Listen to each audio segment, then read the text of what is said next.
Reading Lihaaf, written by Ismat Chugtai, translated from Urdu by M. Asaduddin.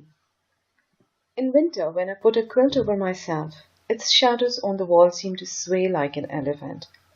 That sets my mind racing into the labyrinth of times past. Memories come crowding in.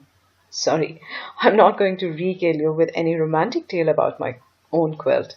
It's hardly a subject for romance. It seems to me that the blanket, though less comfortable, does not cast shadows as terrifying as the quilt dancing on the wall. I was then a small girl and fought all day long with my brothers and their friends. Often I wondered, why the hell was I so aggressive? At my age, when my other sisters were busy drawing admirers, I fought with any boy or girl I ran into. This was why, when my mother went to Agra, she left me with an adopted sister of hers for about a week. She knew well that there was no one in that house, not even a mouse, with whom I could get into a fight. It was severe punishment for me. So Amma left me with Begum Jan, the same lady whose quilt is etched in my memory like the scar left by a blacksmith's brand. Her poor parents agreed to marry her off to the Nawab, who was of ripe years, because he was very virtuous. No one had ever seen a nautch girl or a prostitute in his house. He had performed Hajj and helped several others do it. However, he did have a strange hobby. Some people are crazy enough to cultivate interests like breeding pigeons or watching cockfights. Nawab Sahib had contempt for such disgusting sports. He kept an open house for students, young, fair, slender-waisted boys whose expenses were borne by him. Having married Begum Jan, he tucked her away in the house with his other possessions and promptly forgot her. The frail, beautiful Begum wasted away in anguished loneliness. One did not know when Begum Jan's life began, whether it was when she committed the mistake of being born, or when she came to the Nawab's house as his bride, climbed the four-poster bed and started counting her days, or was it when she watched through the drawing-room door the increasing number of firm-carved, supple-waisted boys and delicacies being sent to them from the kitchen? Begum Jan would have glimpses of them in their perfumed, flimsy shirts and feel as though she was being raked over by burning embers. Or did it start when she gave up on amulets, talismans, black magic, and other ways of retaining the love of a straying husband? She arranged for night-long reading of the scripture, but in vain.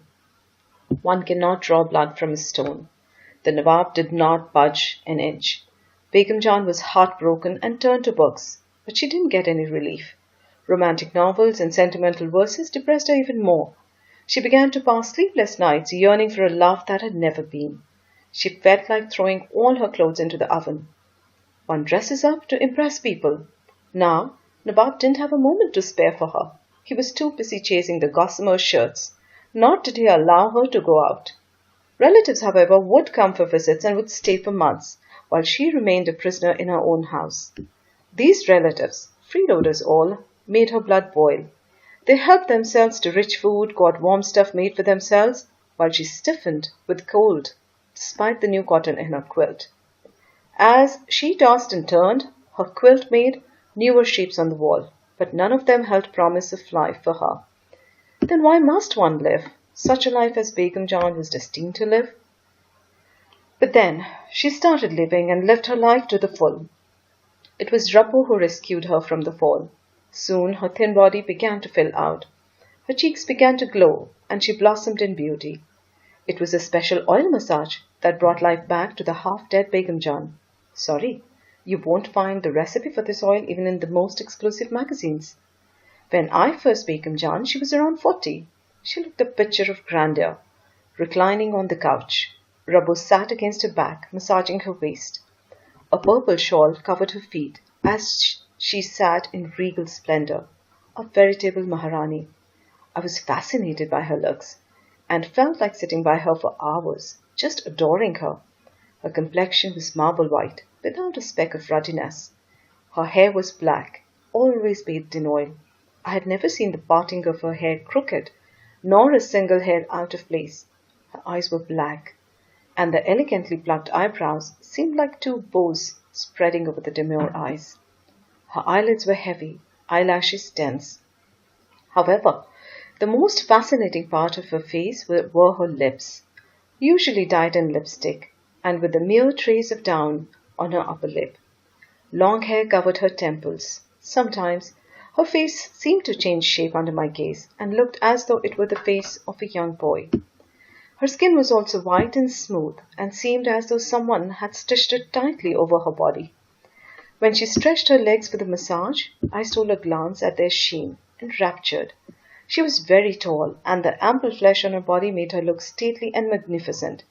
Her hands were large and smooth, her waist exquisitely formed. Rabbu used to massage her back for hours together. It was as though getting the massage was one of the basic necessities of life, or rather, more important than life's necessities. She had no other household duties. Perched on the couch, Rabbu was always massaging some part of her body or the other. At times I could hardly bear it, the sight of Rabbu massaging or rubbing at all hours. Speaking for myself, if anyone were to touch my body so often, I would certainly rot to death. Even this daily massaging was not enough. On the days Begum Jahan took a bath, Rabbu would massage the Begum's body with a variety of oils and pastes for 2 hours, and she would massage with such vigor that even imagining it made me sick. The doors would be closed, the braziers would be lit, and then the session would begin. Usually, Rabbu was the only person allowed to remain inside on such occasions. Other maids handed over the necessary things at the door, muttering disapproval. In fact, Begum Jahan was afflicted with a persistent itch. Despite all the oils and the balms, the itch remained stubbornly there. Doctors and hakims pronounced nothing was wrong. The skin was unblemished. It could be an infection under the skin.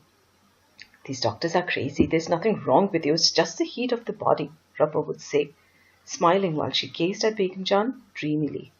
Rabbu. She was as dark as Begum Jahan was fair, as purple as the other one was white. She seemed to glow like heated iron. Her face was scarred by smallpox. She was short, stocky, and had a small paunch. Her hands were small but agile. Her large, swollen lips were always wet. A strange, sickening stench exuded from her body, and her tiny, puffy hands moved dexterously over Begum Jahan's body, now at her waist, now at her hips, then sliding down her thighs and dashing to her ankles. However, whenever I sat by Begum Jahan, my eyes would remain glued to those roving hands. All through the year, Begum Jahan would wear Hyderabadi jali karga kurtas, white and billowing, and brightly colored pajamas. And even if it was warm and the fan was on, she would cover herself with a light shawl. She loved winter. I too liked to be at her house in that season. She rarely moved out. Lying on the carpet, she would munch dry fruits as Rabbu rubbed her back. The other maids were jealous of Rabbu. The witch! She ate, sat, and even slept with Begum Jahan. Rabbu and Begum Jahan were the subject of their gossip during leisure hours. Someone would mention their name, and the whole group would burst into loud laughter. What juicy stories they made up about them! Begum Jahan was oblivious to all this, cut off as she was from the world outside. Her existence was centered on herself and her itch. I've already mentioned that I was very young at that time and in love with Begum Jahan. She too was fond of me. When Amma decided to go to Agra, she left me with Begum Jahan for a week. She knew that left alone in the house, I would fight with my brothers or roam around. The arrangement pleased both Begum Jahan and me. After all, she was Amma's adopted sister. Now the question was, where would I sleep? In Begum Jahan's room, naturally. So a small bed was placed alongside hers. Till 10 or 11 at night we chatted and played chance. Then I went to bed. Rabbu was still rubbing her back as I fell asleep. Ugly woman, I thought. I woke up at night and was scared. It was pitch dark and Begum Jahan's quilt was shaking vigorously as though an elephant was struggling inside. Begum Jahan. I could barely form the words out of fear.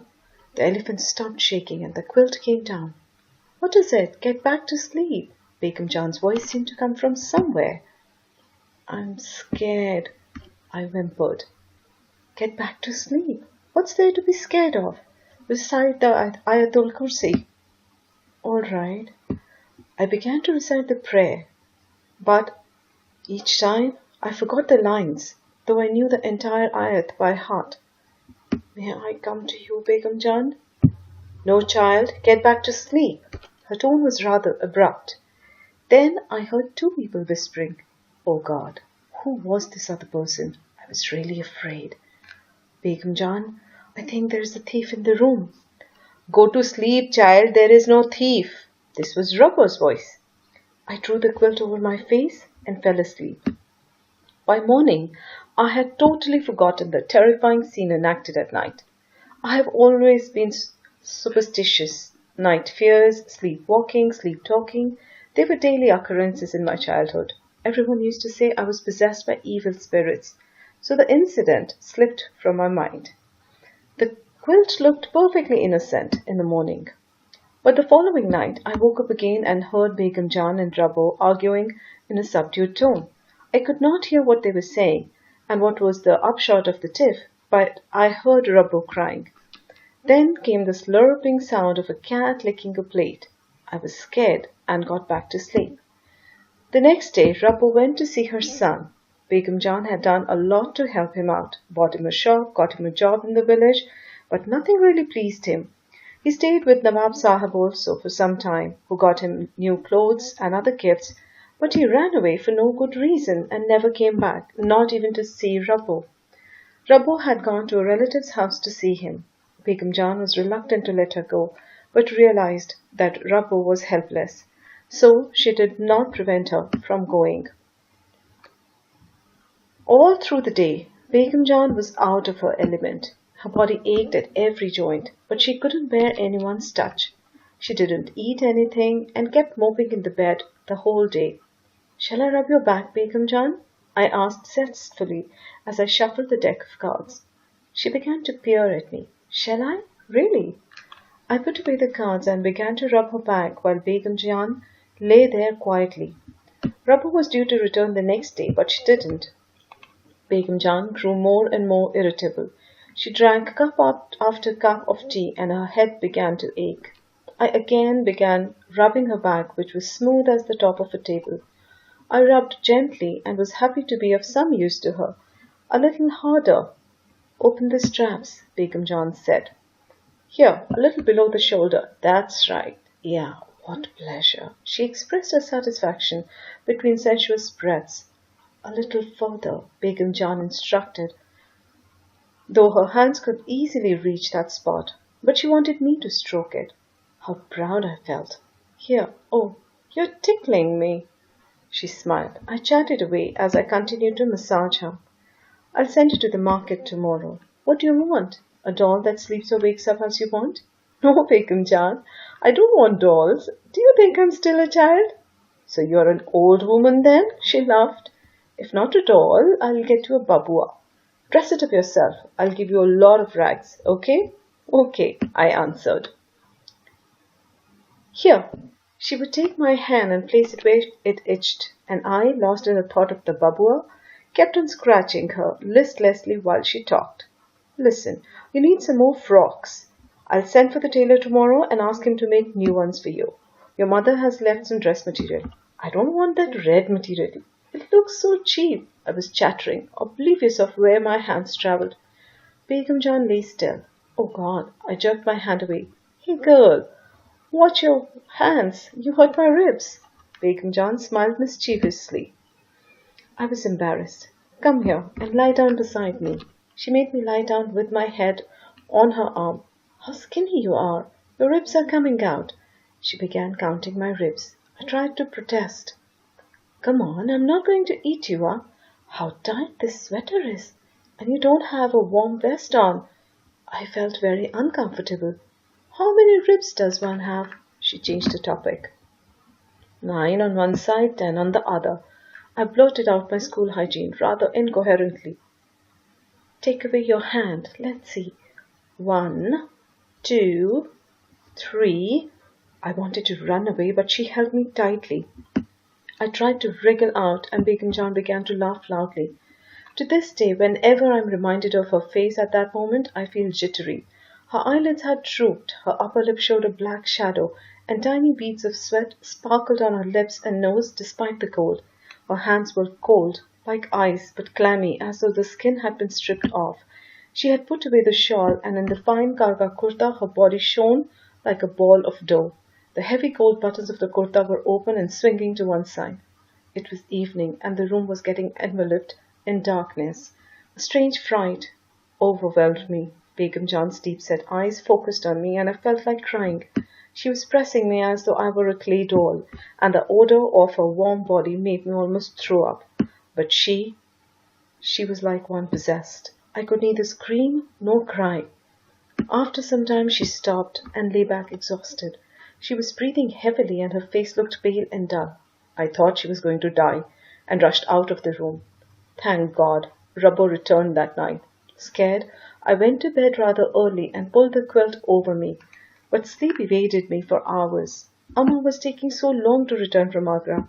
I had got so terrified of Begum Jan that I spent the whole day in the company of maids. I felt too nervous to step into her room. What could I have said to anyone that I was afraid of Begum Jan who was so attached to me? That day Rabbo and Begum Jan had a tiff again. This did not augur well for me because Begum Jan's thoughts were immediately directed towards me. She realized that I was wandering outdoors in the cold and might die of pneumonia. Child, do you want to put me to shame in public? If something should happen to you, it'll be a disaster. She made me sit beside her as she washed her face and hands in the water basin. Tea was set on a tripod next to her. Make tea, please, and give me a cup, she said as she wiped her face with a towel. I'll change in the meanwhile. I took tea while she dressed. During her body massage, she sent for me repeatedly. I went in, keeping my face turned away, and ran out after doing the errand. When she changed her dress, I began to feel jittery again. Turning my face away from her, I sipped my tea. My heart yearned in anguish for Amma. This punishment was much more severe than I deserved for fighting with my brothers. Amma always disliked my playing with boys.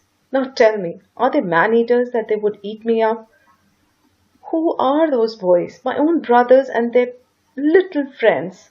She was a believer in strict segregation for women, and Begum Jan here was more terrifying than all the loafers of the world. Left to myself, I would have run out to the street, even further away, but I was helpless and had to stay there much against my wish. Begum Jan had decked herself up so elaborately and perfumed herself with the warm scent of others. Then she began to shower me with affection. I want to go home, was my answer to all her suggestions. Then I started crying. There, come near me. I'll take you to the market today, okay? But I kept up the refrain of going home. All the toys and sweets of the world had no interest for me. Your brothers will bash you up, you witch. She tapped me affectionately on my cheek. Let them. Raw mangoes are sour to taste, Begum Jan, hissed Rabbo, burning with jealousy. Then Begum Jan had a fit. The gold necklace she had offered me moments ago flew into pieces. The muslin net dupatta was torn to shreds, and her hair parting, which was never crooked, was a tangled mess. Oh, oh, oh, she screamed between spasms. I ran out. Begum Jan regained her senses after much fuss. When I peered into the room on tiptoe, I saw Rabbo rubbing her body, nestling against her waist. Take off your shoes, Rabbo said while stroking Begum Jan's ribs. Mouse-like, I snuggled into my quilt. There was a peculiar noise again. In the dark, Begum Jan's quilt was once again swaying like an elephant. Allah, I moaned in a feeble voice. The elephant inside the quilt heaved up and then sat down. I was mute. The elephant started to sway again. I was scared stiff. However, I had resolved to switch on the light that night, come what may. The elephant started fluttering once again, and it seemed as though it was trying to squat. There was sound of someone smacking her lips, as though savouring a tasty pickle. Now I understood. Begum Jan had not eaten the whole day, and Rabbo the witch was a notorious glutton. She must be polishing off some goodies. Flaring my nostrils, I scented the air. There was only the smell of attar, sandalwood, and henna, nothing else. Once again the quilt started swinging. I tried to lie down still, but the quilt began to assume such grotesque shapes that I was thoroughly shaken. It seemed as though a large frog was inflating itself noisily and was about to leap on me. On me, I whimpered courageously. No one paid any heed. The quilt crept into my brain and began to grow larger and larger. I stretched my leg nervously to the other side of the bed to grope for the switch and turned it on. The elephant somersaulted inside the quilt, which deflated immediately. During the somersault, the corner of the quilt rose by almost a foot. Good God! I gasped and plunged into my bed.